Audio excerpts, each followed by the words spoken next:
Hey guys, I'm here today with the Nux Duotime. So I bought this with my own money. Until I get sponsored by somebody to do these kind of reviews, it's practically just me buying pedals. So I bought this on a whim because the modulation algorithm is based on an Ibanez DML. And that's very interesting. You don't see that come up very often. It's a very rare pedal. I'll show a picture here of what the Nux website shows it as. It's pretty much like that. I couldn't find an easily non-copyrightable image of it, so I can't show you the real thing. But just go online, look for an Ibanez DML. They're pretty expensive. They're rare. If you find them, they're usually in bad shape and don't have everything with them. And I'm not prepared to pay that much money for one of these if it's not in great shape. Anyway, like I said, I've been looking for one for years, and the Nux Duotime has this algorithm. That's how I came across it while I was looking at some Reverb listings. And I'm like, wow, I actually need that. And the modulation setting on this is awesome. You heard it in the opening there, but we'll play around with it a little bit. So at first I thought the Nux pedals were kind of interesting, but then again, also not at the same time, because what are they copying here? Who are they copying? But they're pretty outright with what algorithms they have, what they're copying. The tape algorithm is an RE201, for instance. The mod is that Ibanez DML that I talked about. The analog, from the webpage, it looks like it's a DM2 algorithm. The verb, they even state that the reverb algorithm is like a Strymon-like algorithm. The only downside is that reverb. I don't think it's very good. All the other algorithms are excellent. I hope you're listening to this on headphones. You absolutely need to. I had a warning in the opening there that you need to listen to it on headphones with stereo separation. Otherwise, it'll blend together because I have two different delay lines set to the left and right channel. It'll sound weird otherwise. So please listen to it with stereo separation or with headphones. I'm going to be using that heart patch that I made in a video just because I like my own heart patch and it's my channel. So yeah, I get to use my own heart patch. So I'm going to demo some of the algorithms here, and the first one is the analog. The analog is a DM2 algorithm or DM2 style algorithm, except it has modulation where the DM2 does not have modulation. I have a DM2. Obviously, it does not have modulation, but here's the dry. And here's with it engaged. So left and right channel are the two different delay lines. I should bring up the fact that this has two delay lines that are independent of each other. Well, they're tied together in terms of like the modulation setting, but they're different in terms of you can have different feedback and different times for each. So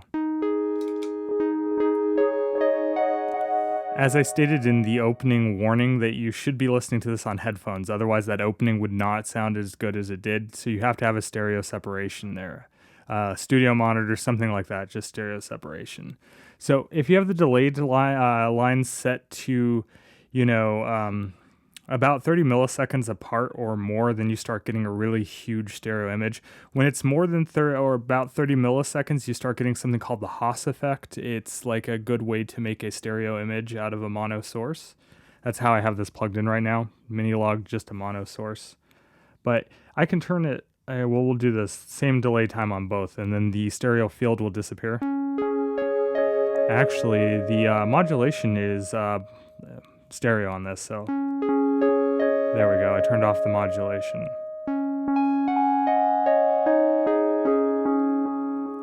So the repeats are really nice on that. It sounds very analog. It's fantastic. Yes, it will self-oscillate in that setting. Let's just listen. It's gonna...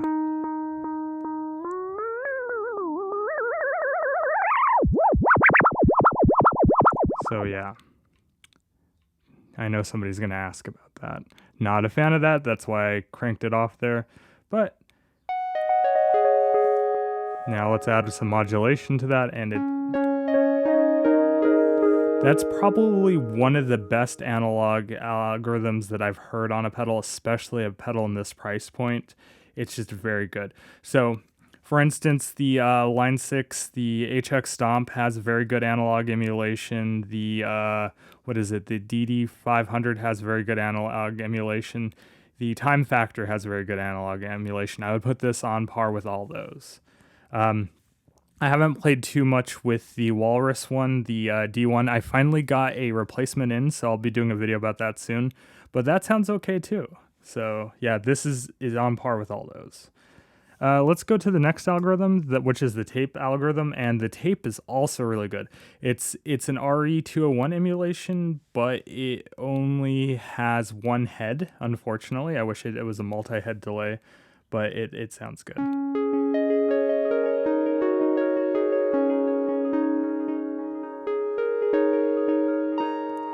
Now the cool thing about this is the time on this will make it ramp up. So just like the motor in a real like tape unit, you'll hear it. Let's do that.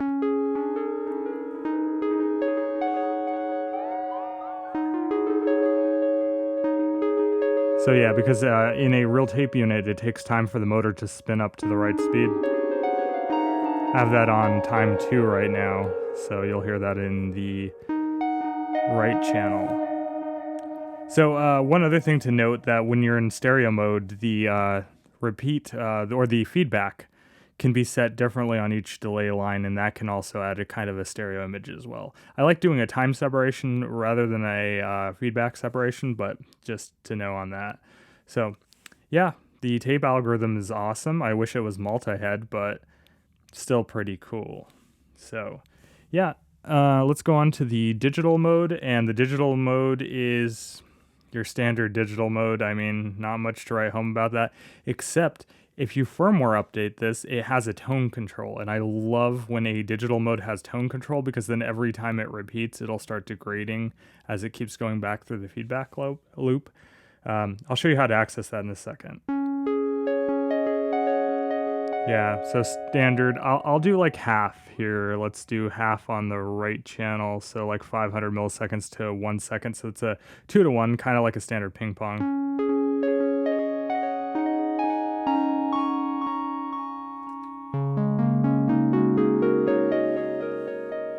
I think that sounds lovely.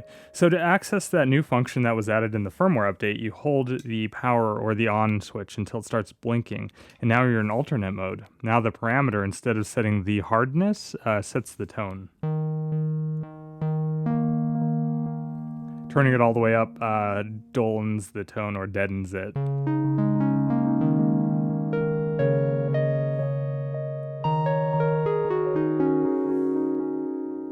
I think that sounds lovely. So let's crank up the repeats on that, just so you can hear it trail off with a lower tone setting.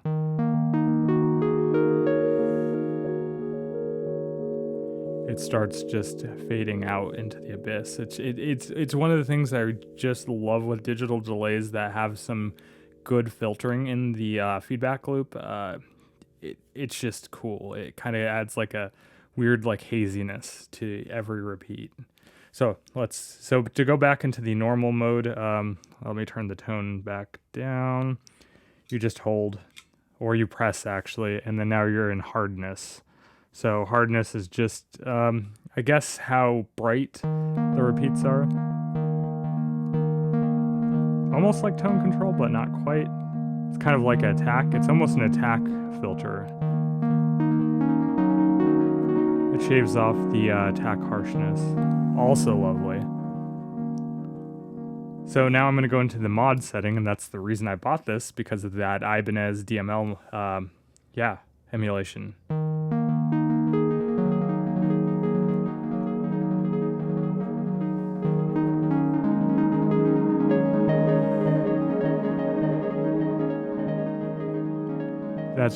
That's gorgeous. No real complaints with that. The only thing that I would ask, I'm going to try and to reach out to Nux about this. They don't have a Twitter or anything, but I'm going to go bother them on their YouTube channel. And I would love, since they do firmware update these, which is awesome, it's just a micro USB port, and I want them to add the modulation speed. So parameter only does depth. There's no alternate function to add speed. If this had the speed setting, this would be 100%, in my opinion, a good replacement for the Ibanez DML, which are pretty much unobtainable right now anyway, so that would be pretty cool. So let's go into the weakest algorithm. I believe mod, digital, tape, and analog just sell this thing, especially since you have 2 independent delay lines that run to left and right. Well, it can even run to a mono, summing of mono on this. This has stereo in. I haven't tried the stereo in, but it does have that. But yeah, let's go to the reverb. So the reverb by default has an awful shimmer. It's just, ugh. And the reverb is also in mono. So the parameter control by default just sets the verb level, so it's digital delay plus reverb, but it's only in mono. Also, Nux, if you are going to listen to this at all, is it possible, does this have enough processing power to put that reverb in stereo? Because that would make it a little more usable. But yeah, parameter sets the reverb level. Now here, the update added an alternate function to that, which lets you turn off the shimmer. So here, let me turn up the reverb again. Shimmer's off now.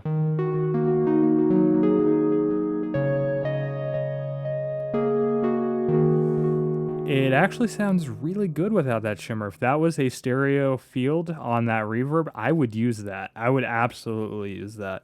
I mean, maybe I would actually use that. Listening to it right now,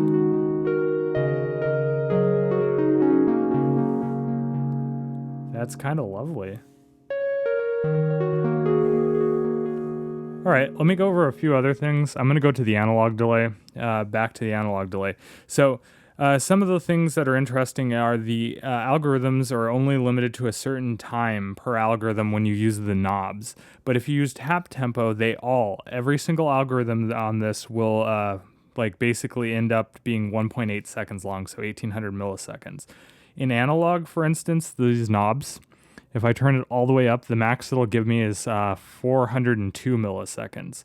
So to get around that, you first want to set the divisions, because if you move these knobs, these become the division knobs when you're using tap tempo. If you move those after you set the tap tempo, it'll go back to not being a tap tempo. So set them first.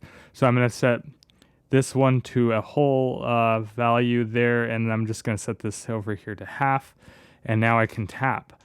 And now, instead of going up to 400, I can go up to that maximum of 1800 and have an 1800 millisecond analog delay. Well, let's see. There's 1300 and 600 on the other channel, so.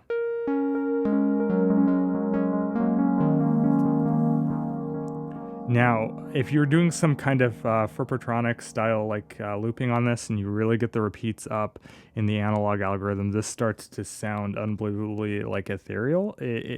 I'll demo it.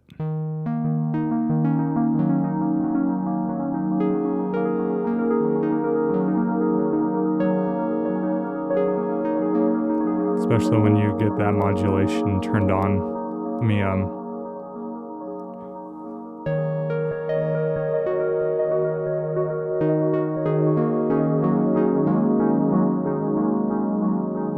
you get that analog Bucket Brigade style breakup. It's not as noisy as a real Bucket Brigade delay, but I'm also not aware of many Bucket Brigade delays that'll go up to 1800 milliseconds. Let's see if I can tap that in.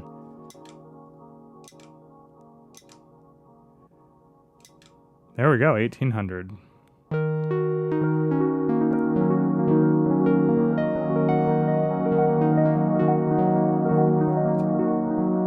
Switch to my pad here.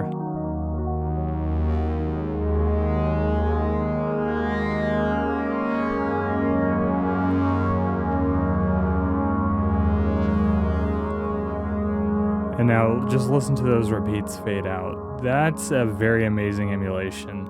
I'm surprised because I've listened to quite a bit of cheaper delay units, and especially these import units. and none of them have come close to emulating the analog that well. Yeah, it doesn't have the bucket brigade noise or the clocking noise, but really, do you want the noise? It's like my DM2, for example, I can't use it at the maximum delay time because it's just too noisy at that. So it becomes kind of a mute point at that. But I think that's awesome. The tape algorithm's also very awesome for that. Let's just swap back to it and kept my tap settings. Oh, because it's ramping the motors up again, you hear that awesome pitch change. It's really cool.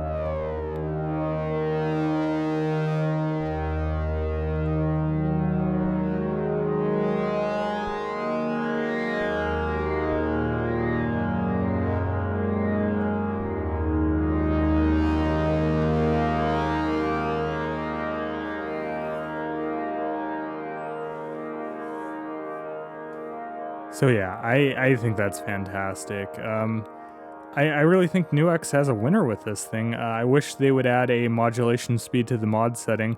It is dependent on the time of the delay you have set, so it's kind of has a little bit of control. But if you were to have full speed control of the modulation, you can do things like flanging on one of the delay lines and then just have a standard and do some pretty cool stuff.